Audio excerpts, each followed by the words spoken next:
નમસ્કાર, આપ જોઈ રહ્યા છો પોલીસ પાવર ન્યૂઝ. હું છું મેઘા અગ્રાવત. જોઈએ સમાચાર વિગતવાર.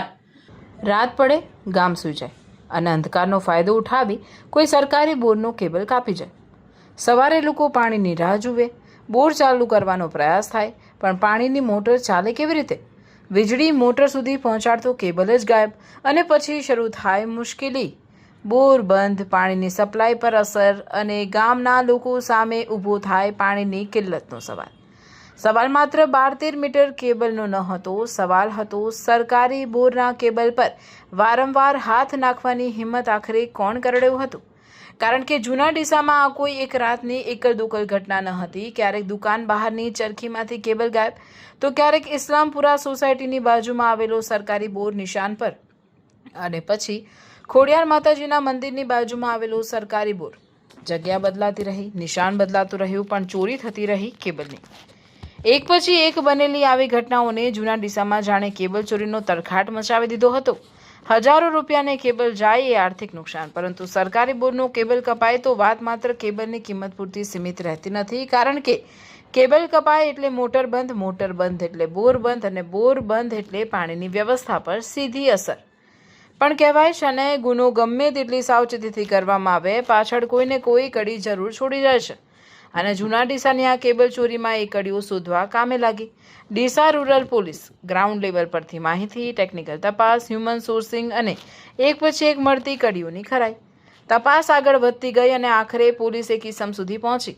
સાથે સામે આવ્યો મુદ્દામાલનો આંકડો: 25 મીટર કેબલ વાયર, કિંમત 25,000 રૂપિયા, અને ગુનાના કામે વપરાયેલો હોવાનું પોલીસ દ્વારા જણાવાયેલી 1 લાખ રૂપિયા કિંમતની રિક્ષા, એટલે કુલ 1,25,000 રૂપિયાનો મુદ્દામાલ. એક ઇસમ ઝડપાયો. જ્યારે પોલીસની માહિતી અનુસાર અન્ય 3 ઇસમોની શોધખોળ હજુ ચાલુ છે.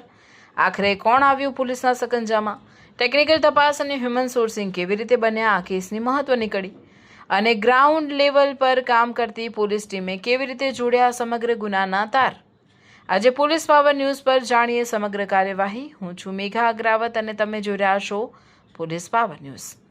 જૂના ડીસામાં કેબલ ચોરીના તરખાટ પર ડીસા રૂરલ પોલીસનો પ્રહાર. એક ઇસમ ઝડપાયો, 1.25 લાખનો મુદ્દામાલ કબજે. દુકાન બહારની ચરખીથી સરકારી બોર સુધી કેબલ ચોરીની ઘટનાઓ. ટેકનિકલ તપાસ અને હ્યુમન સોર્સિંગથી એક ઇસમ સુધી પહોંચી પોલીસ. અન્ય 3 ઇસમોની શોધખોળ ચાલુ. જૂના ડીસા ગામમાં છેલ્લા કેટલાક સમયથી સામે આવતી કેબલ ચોરીની ઘટનાઓનો ભેદ ઉકેલવાની દિશામાં ડીસા રૂરલ પોલીસને મહત્વની સફળતા મળી છે. પોલીસની માહિતી અનુસાર આશરે 3 મહિના અગાઉ જૂના ડીસા ગામમાં આવેલી કિશન સબમર્સિબલ નામની દુકાનની બહારની ચરખીમાંથી 16 mm કાળા રંગનો આશરે 13 મીટર કેબલ વાયર ચોરી થયો હતો, જેની અંદાજિત કિંમત 13,000 રૂપિયા હતી. પરંતુ આ ઘટના બાદ કેબલ ચોરીનો સિલસિલો અટક્યો નહીં. આશરે 10 દિવસ અગાઉ જૂના ડીસા ગ્રામ પંચાયત વિસ્તારમાં ફરી 2 સરકારી બોરને નિશાન બનાવવામાં આવ્યા. ઇસ્લામપુરા સોસાયટીની બાજુમાં આવેલા સરકારી બોર પરથી આશરે 7 મીટર કેબલ વાયર તથા ખોડિયાર માતાજીના મંદિરની બાજુમાં આવેલા સરકારી બોર પરથી આશરે 5 મીટરનો 16 mm કાળો કેબલ વાયર ચોરી થયાનું પોલીસ તપાસમાં સામે આવ્યું. આ બંને સ્થળેથી કુલ 12 મીટર કેબલ, જેની અંદાજિત કિંમત 12,000 રૂપિયા હોવાનું જણાવાયું છે. આમ ત્રણેય સ્થળેથી ચોરી થયેલા કેબલની કુલ લંબાઈ 25 મીટર અને તેની અંદાજિત કુલ કિંમત 25,000 રૂપિયા થાય છે. મિલકત સંબંધિત ગુનાઓ શોધી કાઢવા બનાસકાંઠા રેન્જના પોલીસ મહાનિરીક્ષક પરીક્ષિતા રાઠોડ તથા બનાસકાંઠા જિલ્લા પોલીસ અધિક્ષક પ્રશાંત સુંબે દ્વારા જરૂરી સૂચનાઓ આપવામાં આવી હતી. તેના અનુસંધાને ડીસા વિભાગના નાયબ પોલીસ અધિક્ષક CL સોલંકીના માર્ગદર્શન હેઠળ ડીસા રૂરલ પોલીસ સ્ટેશનના પોલીસ ઇન્સ્પેક્ટર VJ પ્રજાપતિ દ્વારા પોલીસ ટીમને મિલકત સંબંધિત ગુનાઓ શોધી કાઢવા સૂચના આપવામાં આવી. ત્યારબાદ તપાસનો અસલી દોર શરૂ થયો.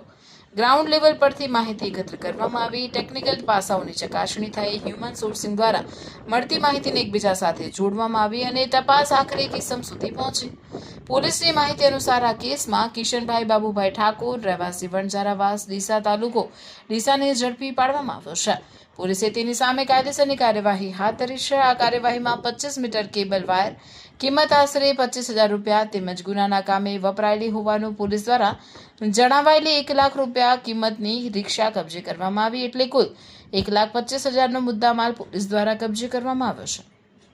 આ કેસમાં પોલીસની તપાસ હજુ આગળ વધી રહી છે. પોલીસ દ્વારા આપવામાં આવેલી માહિતી અનુસાર અન્ય 3 ઇસમોની શોધખોળ ચાલુ છે, જેમાં ભરત ઉર્ફે કાળિયો ગણેશભાઈ લોધા રહેવાસી હુસેની ચોક ગવાડી ડીસા, શંકરભાઈ ઉર્ફે શંકુ કાનજીભાઈ ઠાકોર રહેવાસી આખુલ તથા રાહુલ ઉર્ફે ટોલિયો દશરથભાઈ લોઘા રહેવાસી હુસેની ચોક ગવાડી ડીસાનો સમાવેશ થાય છે.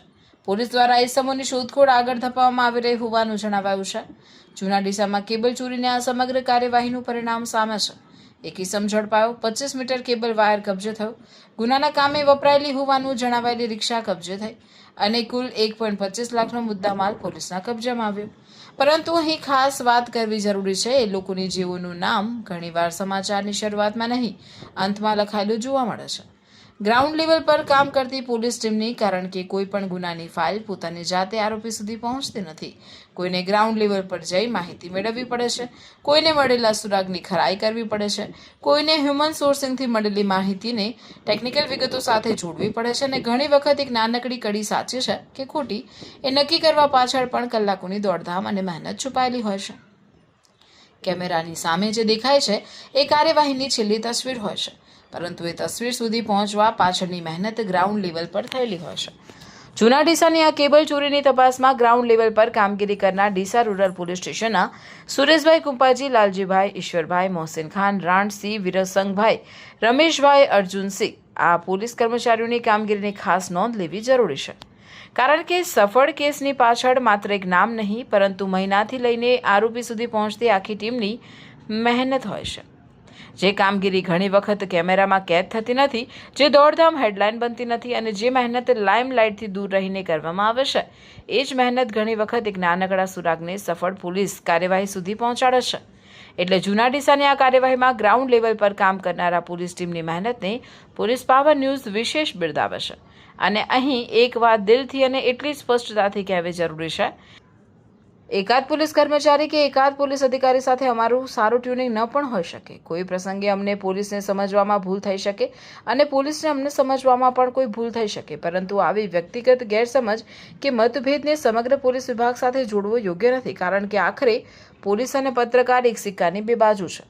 એક તરફ કાયદો અને વ્યવસ્થા જાળવવાની જવાબદારી, તો બીજી તરફ સત્ય અને જનહિતની વાત લોકો સુધી પહોંચાડવાની જવાબદારી. રસ્તા અલગ હોઈ શકે, જવાબદારીઓ અલગ હોઈ શકે, ક્યારેક વિચારો પણ અલગ હોઈ શકે, પરંતુ અંતિમ ધ્યેય એક જ હોવું જોઈએ, સમાજનું હિત અને સત્યની સાથે ન્યાયની વાત. એટલે કોઈ એક વ્યક્તિ સાથેના મતભેદ કે ગેરસમજને કારણે પોલીસ પાવર ન્યૂઝ પોતાનો પત્રકાર ધર્મ ક્યારેય નહીં ભૂલે. જ્યાં પોલીસ કર્મચારી કે પોલીસ અધિકારી સારી કામગીરી કરશે, જ્યાં ગ્રાઉન્ડ લેવલ પર ટીમ નિષ્ઠાથી કામ કરશે અને જ્યાં જનહિતમાં પ્રશંસનીય કાર્યવાહી થશે, ત્યાં તેને યોગ્ય સ્થાન આપવાનું અને ખુલ્લા દિલથી બિરદાવવાનું કામ પોલીસ પાવર ન્યૂઝ ક્યારેય નહીં છોડે. એક ઇસમ પોલીસના સકંજામાં છે, અન્ય 3 ઇસમોની શોધખોળ ચાલુ હોવાનું પોલીસ જણાવી રહી છે. આગળની તપાસમાં કોઈ નવી કડી સામે આવશે તો તે હકીકત પણ અમે તમારા સુધી પહોંચાડતા રહીશું. કારણ કે પોલીસ પાવર ન્યૂઝ માટે સમાચાર માત્ર ઘટના પૂરતા સીમિત નથી. પોલીસ વિભાગની સારી અને પોઝિટિવ કામગીરીને યોગ્ય સ્થાન આપવું, ગ્રાઉન્ડ લેવલ પર નિષ્ઠાથી ફરજ બજાવતા પોલીસ કર્મચારીઓની મહેનતને લોકો સુધી પહોંચાડવી અને જનહિતમાં થતી પ્રશંસનીય કામગીરીને તેની યોગ્ય ઓળખ આપવી, એ પણ પોલીસ પાવર ન્યૂઝની જવાબદારી છે. અને પોલીસ પાવર ન્યૂઝના માધ્યમથી પોલીસ વિભાગની આવી જ પોઝિટિવ કામગીરી, ગ્રાઉન્ડ લેવલ પર કામ કરતી ટીમોની મહેનત અને જનહિતમાં થતી પ્રશંસનીય કાર્યવાહીને સતત લોકો સમક્ષ લાવવું એક નામ, અકિલ ઘાસુરા. પોલીસની પોઝિટિવ કામગીરીનો પ્રોત્સાહન, ગ્રાઉન્ડ લેવલની મહેનતને યોગ્ય સન્માન અને સારી કામગીરીને જનતા સુધી પહોંચાડવાનો સતત પ્રયાસ. Akil Ghasura, police power news. સત્યની સાથે, ન્યાયની સાથે, સર્વની સાથે.